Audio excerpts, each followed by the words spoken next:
So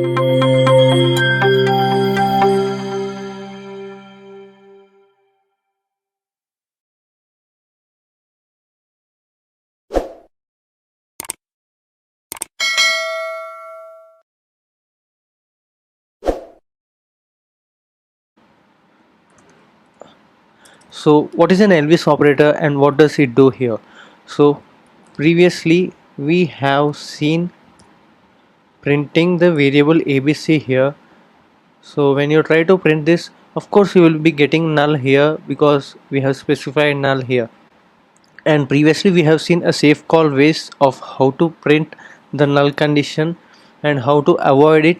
But now making use of the LVS operator, we can print some default values over here. So we need to specify the LVS operator here, question mark and semicolon, and then provide some default value here.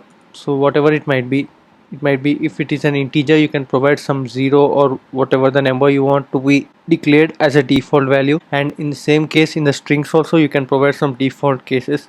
So now let us try to run this particular thing, and instead of null, default value is being printed here.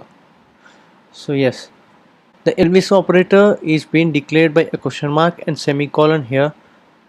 So it will make use of a basic value which we have provided instead of the null value. So yes, this is it for this tutorial, and if you are having any queries in the implementation, do let me know in the comment section below. And if you like this tutorial, do like, share and subscribe to our channel for more interesting content.